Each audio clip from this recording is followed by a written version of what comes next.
اللہ کی ناراضگی، اللہ کی طرف سے آنے والا وبال ایک تو گناہ گار پر ہوتا ہے جو اس کے جسم کے کسی حصے سے کوئی گناہ نکلے،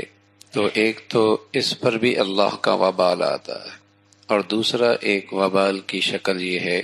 کہ اس گناہ کو کوئی شخص دیکھ رہا ہے، اور اس گناہ کو دیکھنے کے بعد اسے یہ اختیار ہے، قدرت ہے کہ اسے روک سکتا ہے، ہاتھ سے، زبان سے، کسی بھی اختیار سے اسے برا تو کم از کم سمجھ سکتا ہے، لیکن اسے اس کی فکر کوئی نہیں، مداہنت سے کام لیتا ہے، اور نہ اس کے پیشانی پہ بل آتا ہے، نہ کان پہ جوں رینگتی ہے، جیسے کچھ ہے ہی نہیں، اگرچہ خود گناہ براہ راست نہیں کر رہا،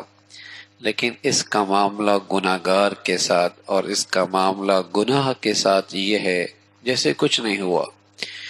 وہی دوستیاں، وہی یاریاں، وہی کھانا پینا، وہی بے تکلفی، وہی تعلقات، وہی سب کچھ جو پہلے گناہ سے پہلے گناہ کے بعد دونوں ہی برابر ہیں، تو یہ بھی اللہ کی طرف سے وبال آنے کا بہت بڑا ذریعہ ہے۔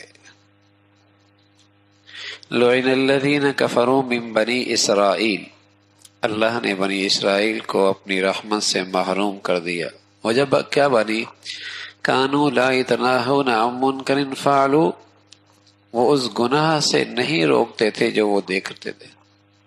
لبئس ما کانوا یفعلون، بہت برا کام کیا انہوں نے، بہت برا کام کیا۔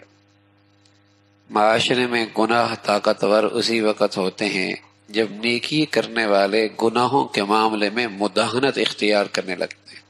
پھر گناہ کو، گناہ گار کو ہمت ملتی ہے، حوصلہ ملتا ہے، قوت ملتی ہے، گناہ کو طاقت ملتی ہے کہ یہ سب زندگی کا حصہ ہے۔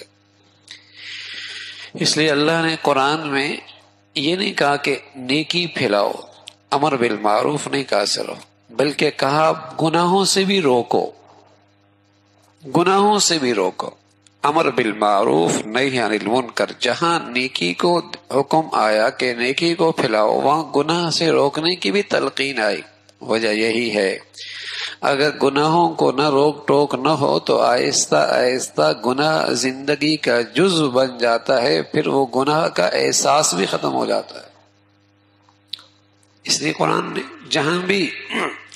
خیر پھیلانے کے بعد کی، نیکی پھیلانے کی بات کی، وہاں ساتھ ہی فرمایا گناہ سے بھی روکو،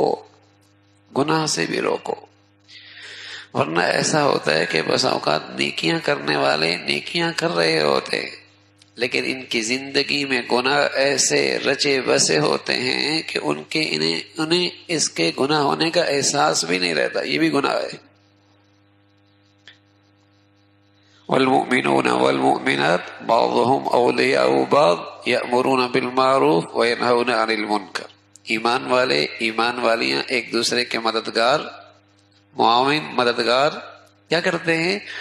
نیکی کی طرف بلاتے ہیں، گناہوں سے روکتے ہیں، ان کی شان یہ ہے۔ منافق کا کیا طرز عمل ہے؟ یأمرون بالمنکر وینہون عن المعروف، منافق کی نشانی قرآن نے یہ بتائی کہ وہ گناہوں کی طرف بلاتا ہے، نیکیوں سے روکتا ہے۔